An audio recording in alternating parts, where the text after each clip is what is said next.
So if you think about that and really think about a story in that, if you look at a house today that's $350,000 or $375,000, you're getting what? The average home. 4-bedroom, 2-bathroom, 2,400 square feet on a quarter of an acre, right?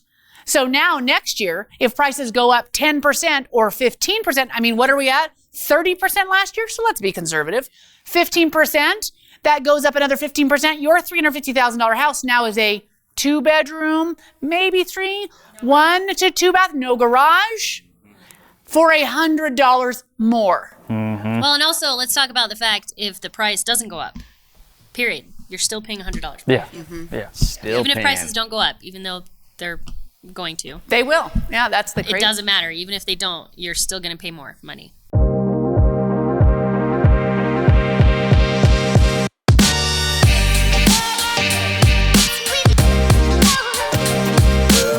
Let's talk about stats. Are we ready? We're ready. Let's do it. What does it feel like out there? The weather's changing. It's getting cold, right? Does that change people's desire to buy or sell or move? It does a little bit, right? What's that called in as we look at stats? Seasonality. So as we're talking about different numbers and the way that things are changing with buyers, sellers, number of homes, there's a little bit of seasonality that comes into play. Do you think it's 50% change from a July to a December? No, it's not that much, is it? But there is 8 to 12% probably in each of those months where it does decrease. But we've been seeing a decrease overall anyway.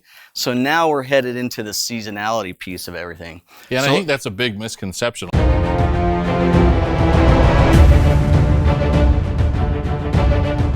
A lot of people think the market tanks in November, December. It never does. It's just 10 or 12% off. It's a pretty steady market. Pretty steady market. People still have to move. Still have to move, still have to buy. So let's get rolling. Maybe.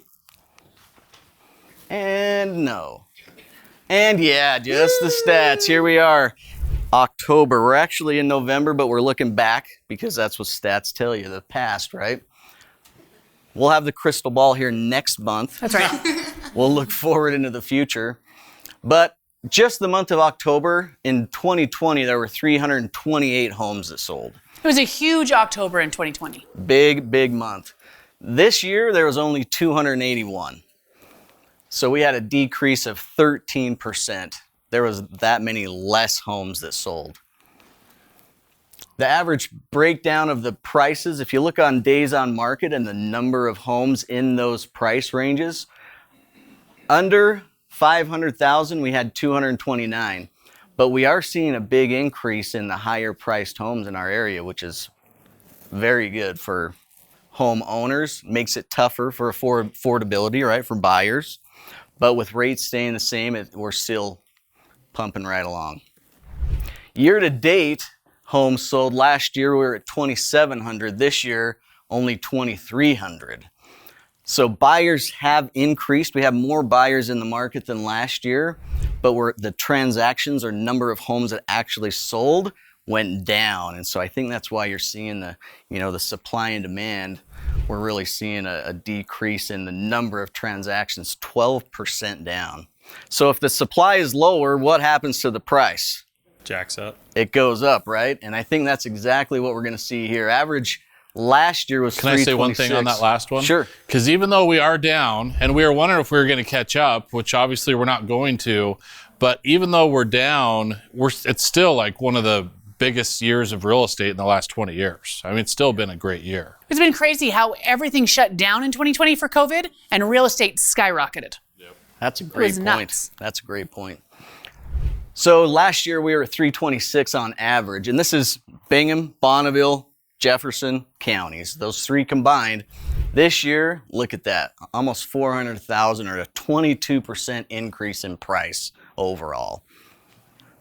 I'll tell you something with my buyer. Yeah. With my buyers, they come in thinking we want to stay under 300, and real quick they go, oh, we probably want to stay under 400. So even though the prices are going up there, that's not where people want to buy. Crazy. So they're wanting to have. They want the payment at $300,000, but they need the $400,000 house. Yeah. So we're getting closer to being unaffordable for the average person here in our area. So year to date, last year we were at 285, this year 375, a 31% increase. So that's crazy that we're seeing such an increase in pricing. One of the top in the country. Yeah, which is, it's great for our area. So list to sold percentage. So if you listed your house for $100,000 last year, you could expect $100,900. This year is actually gone down, right? Just in the month of October, and we haven't seen that in the recent quarter or last quarter. But now we're seeing. I think one of you mentioned it was all your buyers right now, Grayson. They kind of have the feel like, hey, there's more inventory. Could come in a little bit lower. Is that a philosophy or an idea that's actually working though? I would say that I haven't had too much success with coming in significantly lower, and that the stats show that. And so having more conversations with, the buyers saying, hey, year over year, people listing their homes at 100,000 are still getting 100 or 100%, or more. Yep. Coming in lower, they're going to have another buyer that's going to understand that market and make an appropriate offer. Yep. I'd like to add to Perfect. that too. Go ahead, Ashley. So we track the market so heavily. You see that from, our meetings alone. And we want to get you the best deal possible for sure, but you also have to offer within, range. And so we want to get you the best deal, but I think a lot of my buyers are seeing days on market go up, which makes them feel like they can maybe get a deal. They're still going under contract. It's just the days on market have went up. They're still going under contract for over 100% of list price. And even if it's been listed for 2 weeks, you're still getting into a multiple offer situation, because people just have time to think about listings a little longer now, because there's a couple more to look at than there was before. But even if it's been on market 2-3 weeks, you're still getting a multiple offer, because everybody that's been watching it, when an offer comes in, they're offering. They're offering too. Great points. Good things to keep in mind, right? If you're a buyer in this market, things have changed a little, but they are not.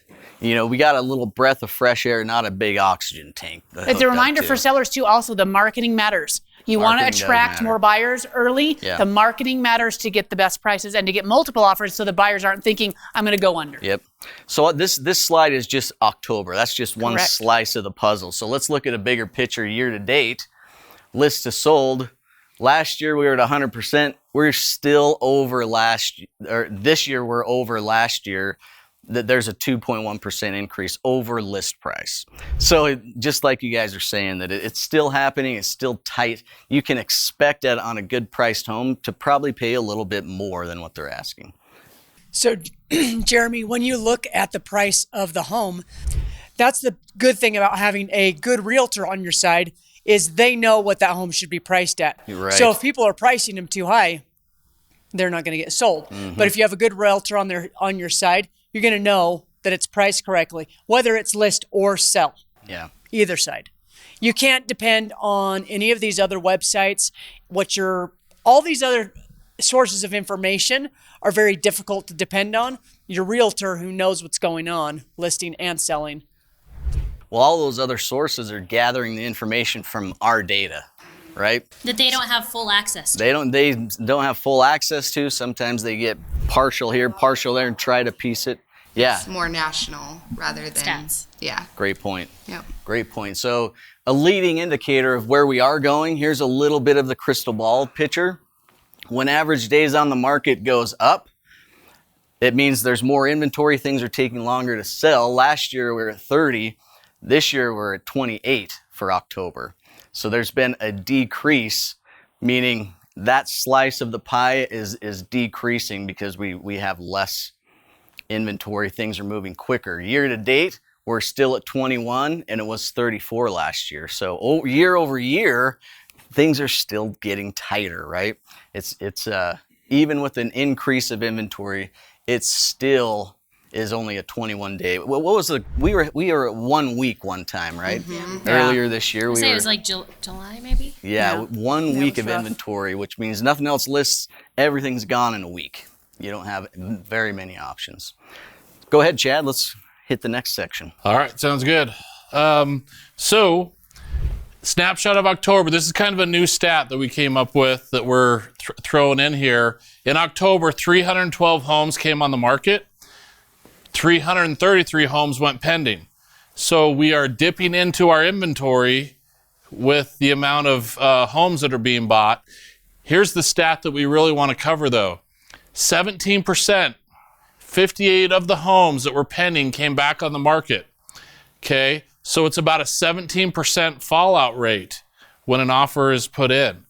And when we see this number of 58, that's 58 homes. We have sellers on one side, buyers on the other, so it's just a little under 120 homes, 120 families that are impacted by making an offer and then deciding they're going to back out. Or, I mean, that's just 1 month. That's just 1 month. 1 month. How many disappointed people were there because the deal fell through after you get through the negotiating the price, the location, the looking. So it's a big number. And I've experienced that over the last 2 weeks. I've had 3 different agents contact me and say, hey, is your offer still valid? The offer that we accepted has fallen out. So 3 in 2 weeks. So if you lose out and you're a buyer, what do you suggest? If you got outbid the first round, Backup offers. All day. there's Yeah. strategies for people to get deals in that pool of fallout. And more importantly, getting them to sign the backup offer. Yep. It doesn't work unless they sign. That's right. Here's a year-to-date snapshot. 3,021 homes on the market, 2,700 went pending.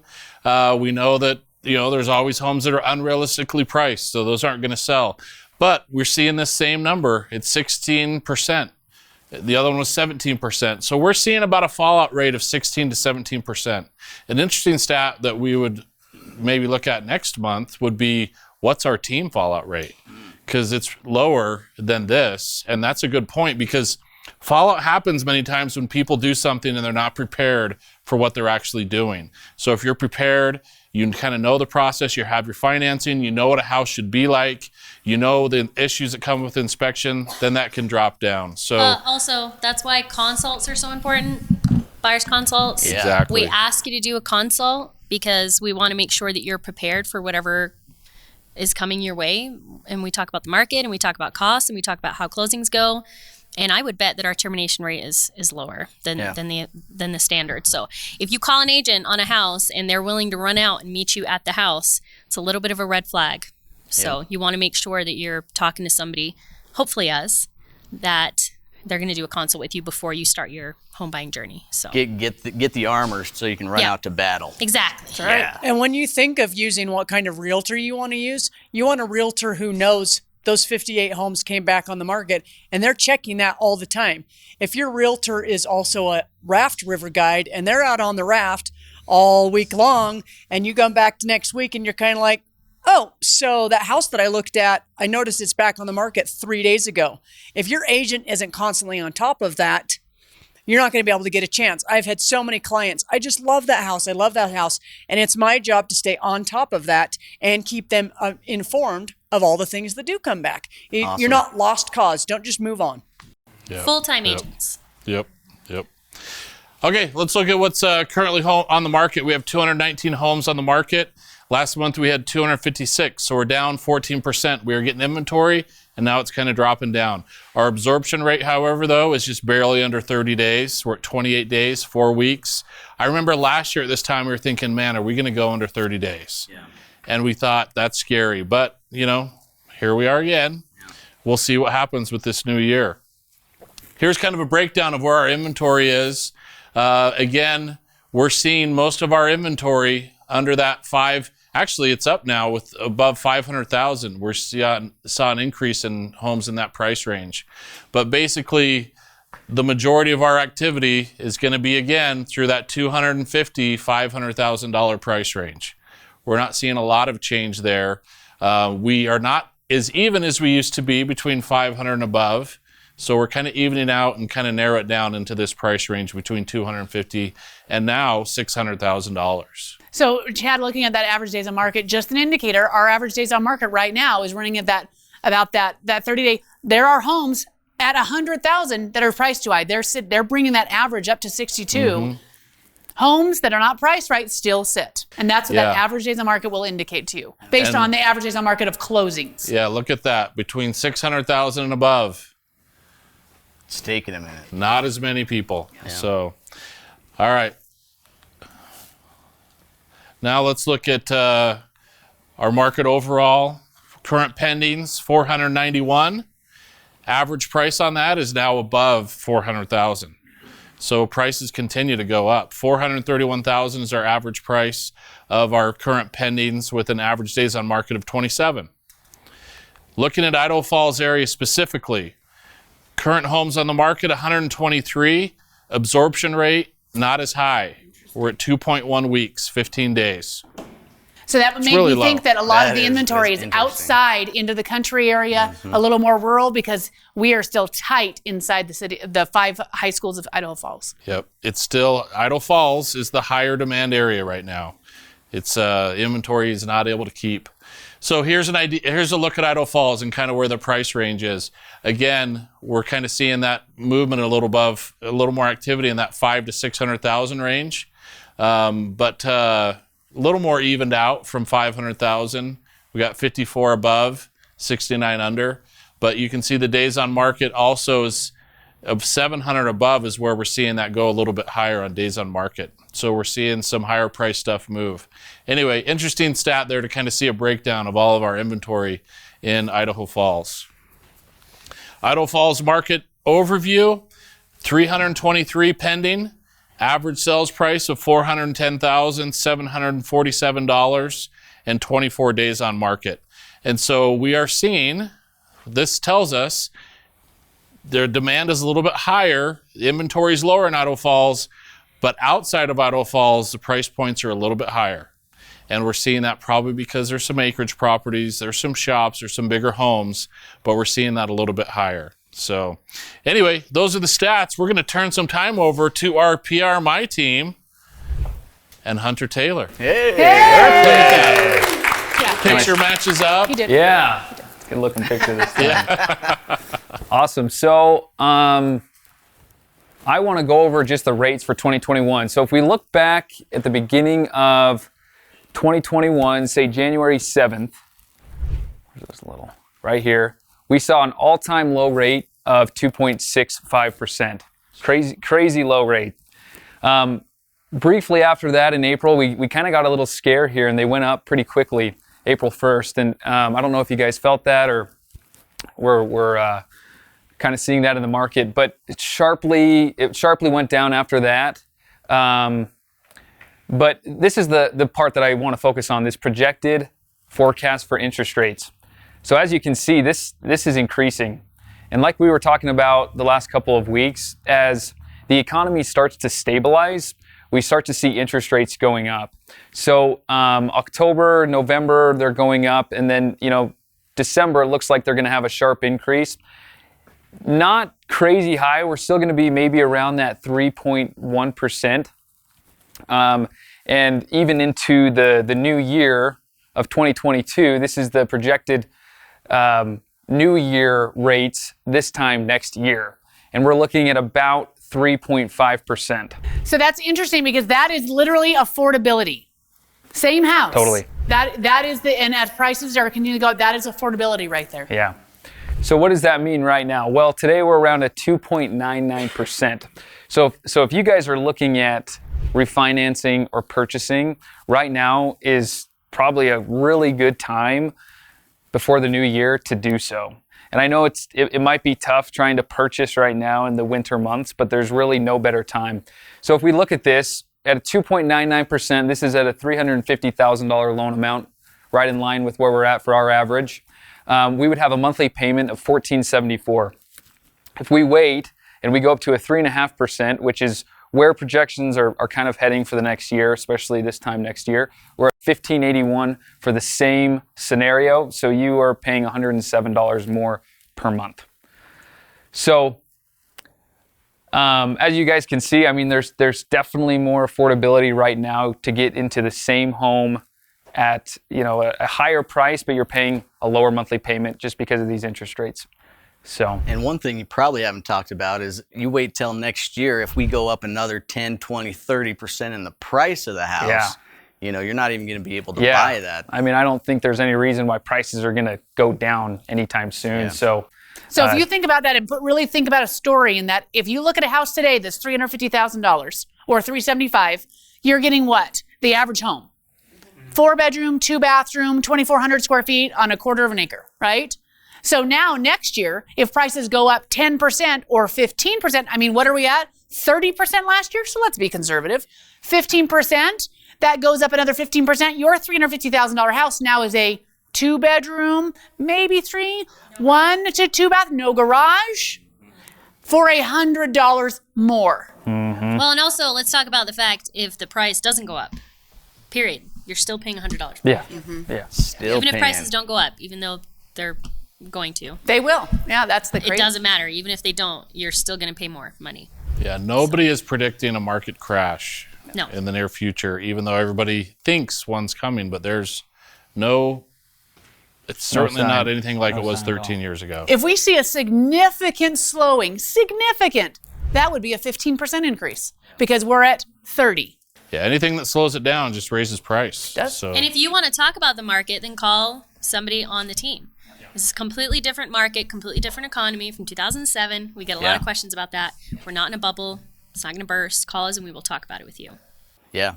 And if you want to talk about rates, call Yeah, Hunter call and his me. team. We'd love to look at some refinance options for people, especially with these low rates, and get you in new monthly payment before Especially the if year you bought end. in the last 2 years. Yes. Get rid of the mortgage Get insurance. rid of mortgage insurance.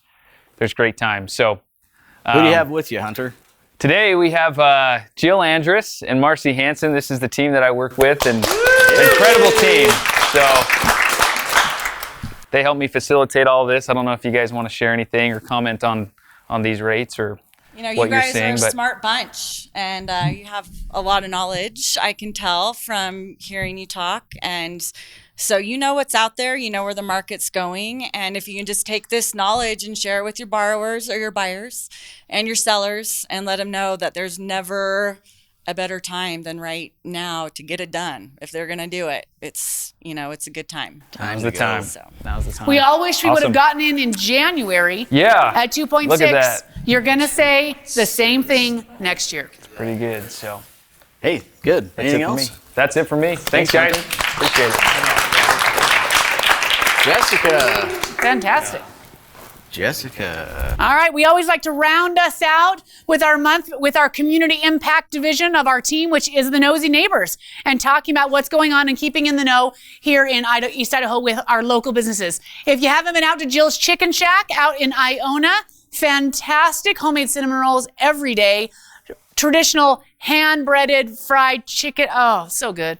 So good. Pony Express Car Wash. We talked about their haunted car wash, which how many of you guys went to the haunted car wash?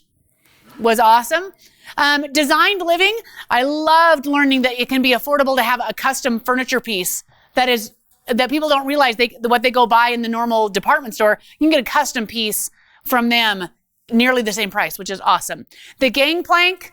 Oh, so good. I've been too many times. Too many times since this time. Local seafood, and they have chicken and gluten-free options. Amazing. Pain relief window cleaning. If you haven't had your windows professionally cleaned, that was a game changer.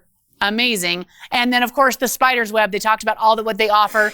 Talked about having your ears pierced by a professional instead of going to the mall and having, there's a whole bunch of comments on that video, how their little kids, that's where their ears pierced. And it's a really, really cool, amazing local tattoo shop. So super great. And what we've got coming up, don't miss out. We already did Relax and Recover. That is a mobile electronic massage chair service. You can call and they'll bring this electric massage chair to you for 15 minutes for $15. Awesome. Awesome. We're visiting the Domestic Violence and Sexual Assault Center, which is an amazing resource here locally.